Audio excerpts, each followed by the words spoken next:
Hello everyone, hope you are doing well and fine. I just want to share some thoughts today. It's all about lockdown. My message is being titled as lockdown but not knockdown. So there's a difference between lockdown and not lockdown. So when I was referring to these Bible verses during these times, I just found out that lockdown is sort of a biblical thing which I'm going to share with you. So let's see how it helps to you, and I hope it would be a blessing. So as I told you, lockdown but not knockdown. So in biblical terms, if you check on Exodus chapter 12, I have already taken the Bible verses from the NIV.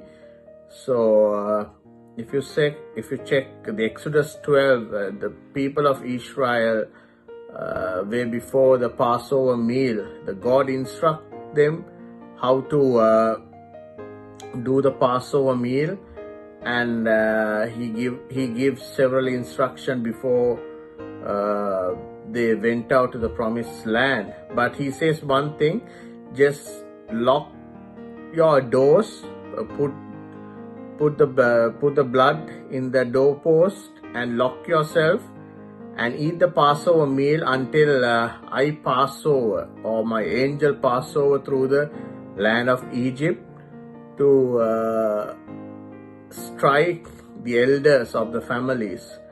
So what I want you to know is, yes, we've been locked down, we've been frustrated, so many things going on. Sometimes we won't be able to see our loved ones, but still every lockdown, after every lockdown, there's a blessing comes upon us.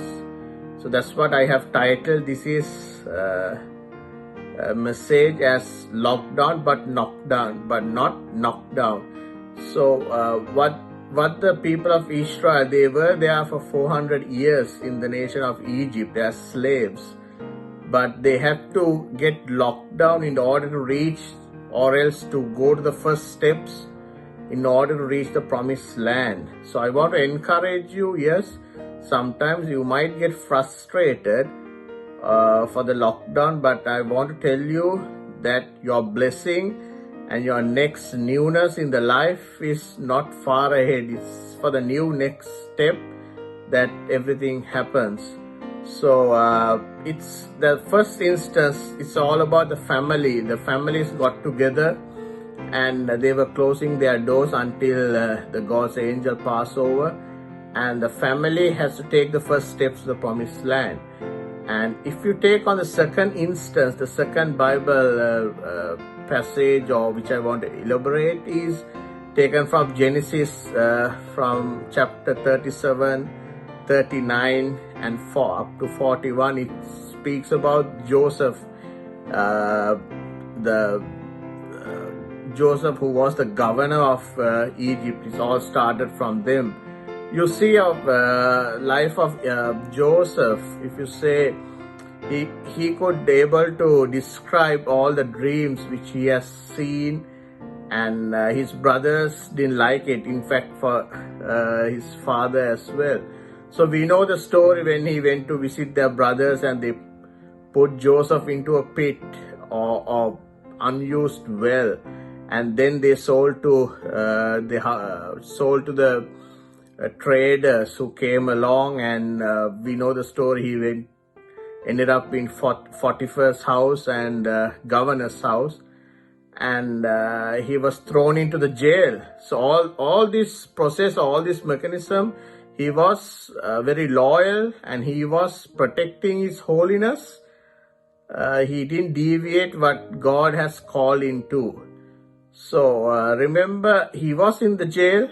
It's all again locked down, and it is really dark, and he didn't have any hope in terms of as we see onto our eyes. But still, he went on to maintain his holiness, and he was there, and basically he was protecting His holiness.